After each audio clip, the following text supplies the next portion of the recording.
धर्म के मार्ग पर चलने के लिए या धर्म के लक्षणों में ईश्वर को मानना अनिवार्य शर्त नहीं है। यह बात ध्यान में रख लेना। धर्म को मानना, ईश्वर को मानना धर्म के लिए अनिवार्य शर्त नहीं है। धर्म के मार्ग में ईश्वर को मानने से धर्म का जो मार्ग है वो सुगम हो जाता है, ये अवश्य है। क्योंकि जो ये व्यक्ति जान लेता है ईश्वर सब जगह है, वो जहां भी हम पाप कर्म करते हैं या धर्म कार्य करते हैं वो हमें सब जगह साक्षी भाव से देख रहा है, तो हम पाप कर्मों से बच जाते हैं और अच्छे मार्ग की ओर चल पड़ते हैं। ईशोपनिषद यजुर्वेद का उपनिषद है, अंतिम अध्याय, उसमें यही कहा गया है कि परमपिता परमात्मा को सब जगह व्यापक मानते हुए अपने कर्मों का निर्वहन करो, अपने कर्तव्यों को करो, तो जीवन में कभी भी दुख नहीं उठाना पड़ेगा। ईशावास्यम इदम सर्वम यत् किंचित जगत्याम जगत। इस संसार में जो कुछ भी है वो सब ईश्वर से ढका हुआ है, उन सब स्थानों में ईश्वर है।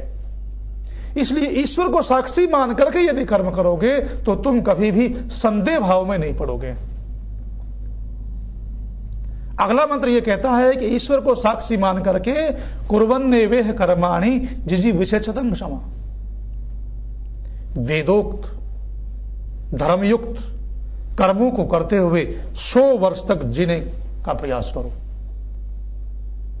कैसे कर्म करो? धर्मयुक्त करो, वेदोक्त कर्म करो। उन कर्मों को करते हुए ही 100 वर्ष तक जीने का प्रयास करो। धर्मयुक्त कर्म करोगे तो जैसे मैं अपने साथ व्यवहार करता हूं वैसे ही दूसरों के साथ करूं तो दूसरे लोग भी मेरे साथ अच्छा व्यवहार करेंगे, मुझे सुख मिलेगा, और सुख मिलेगा तो मेरी आयु भी 100 वर्ष की होती जाएगी। क्योंकि सब दृष्टियों से, चाहे प्राकृतिक पदार्थों में संतुलन करने की दृष्टि हो, चाहे अन्य जड़ पदार्थों में संतुलन करने की दृष्टि हो, चाहे प्राणियों के प्रति, मनुष्यों के प्रति मित्र की भावना की दृष्टि हो, सब दृष्टियों में धर्म का हम पालन करेंगे तो उस धर्म का पालन करने से हमें सुख मिलेगा। दुनिया के जितने भी आज तक वेद से लेकर के धर्म ग्रंथ हुए हैं वो सब धर्मयुक्त कर्म करने का उपदेश देते हैं। मैंने बताया था कि धर्म का मतलब संप्रदाय या मजहब या पंथ नहीं है। संप्रदाय, मजहब, पंथ तो अनेक हो सकते हैं, परंतु धर्म एक ही होता है और वो ईश्वर प्रणीत होता है। धर्म, संप्रदाय या पंथ तो व्यक्ति स्थापित करते हैं और धर्म को स्वयं ईश्वर स्थापित करते हैं, हमारे अंतःकरण में धर्म के पालन की प्रेरणा देते हैं। हम जब कोई गलत काम करते हैं तो हमारे हृदय में जो आवाज आती है, भय, शंका और लज्जा उत्पन्न होती है, वो परमपिता परमात्मा की ओर से होती है, और आनंद, उत्साह और प्रीति की वृद्धि होती है, वो भी परमपिता परमात्मा की ओर से होती है। धर्म में और संप्रदाय में मूलभूत अंतर है। आज जो ये कहा जा रहा है कि संसार में धर्म के नाम पर लड़ाई झगड़े हो रहे हैं या होते रहे हैं या होंगे, ये मिथ्या है। वर्तमान में लोगों को धर्म की परिभाषा समझ में ही नहीं आ रही है, धर्म क्या होता है ये जानते ही नहीं है। और एक और बात का बहुत जोरों से प्रचार किया जाता है, मजहब नहीं सिखाता आपस में बैर रखना। एक तरफ तो ये कहते हैं कि धर्म के नाम से झगड़े होते हैं और एक तरफ उससे विपरीत बात कहते हैं कि मजहब नहीं सिखाता आपस में बैर रखना, जबकि तथ्य यह है कि मजहब ही सिखाता है आपस में बैर रखना। दुनिया में जितनी भी लड़ाइयां हुई हैं या हो रही हैं या होंगी आगे भी, वो सब अपनी विचारधारा को आगे बढ़ाने के लिए होती हैं, अपनी बात को मनवाने के लिए होती हैं। और अपनी बात को जहां मनवाने की बाध्यता होती है, अपनी बात को मनवाने का जहां आग्रह होता है, अपनी विचारधारा की कट्टरता को जहां फैलाने की बात होती है, वही संप्रदाय होता है, वही मजहब होता है, वही पंथ होता है, उसे ही मत कहा जाता है।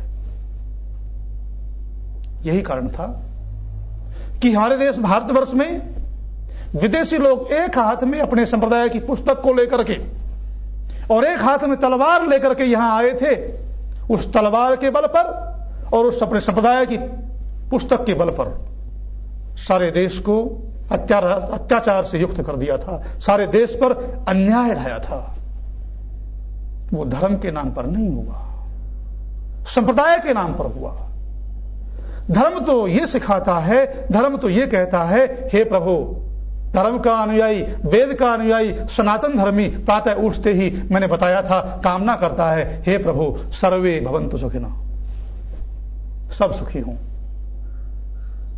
सर्वे भद्राणि पश्यन्तु, सब अच्छा देखें, सर्वे सन्तु निरामया, सब निरोग हों, मां कस्य दुख भाग भवेद, किसी को कोई दुख नहीं हो। सनातन धर्मी तो यह मानता है कि चाहे वेद को मानने वाला हो या न हो, आस्तिक हो या नास्तिक हो, राम को मानने वाला हो या रहीम को मानने वाला हो, कृष्ण को मानने वाला हो या अल्लाह को मानने वाला हो, हे प्रभु सबका कल्याण करना। सनातन धर्म के जितने भी ग्रंथ हैं वो सब इसी धर्म पर चलने का उपदेश देते हैं। जब अत्याचार और अन्याय उत्पन्न होता है, जब अत्याचार और अन्याय धरती पर प्रादुर्भाव होता है, तो इसी धर्म की रक्षा के लिए हमारे महापुरुष अवतरित होते हैं। गीता का आरंभ तो धर्म से ही हुआ है। धर्म क्षेत्रे कुरुक्षेत्रे समवेता युयुत्सव मामका पांडवाश्चैव किम कुर्वत संजय।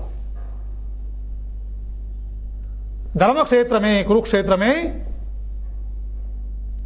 पांडवों ने और कौरवों ने इकट्ठे होकर के क्या किया, हे संजय मुझे बताओ।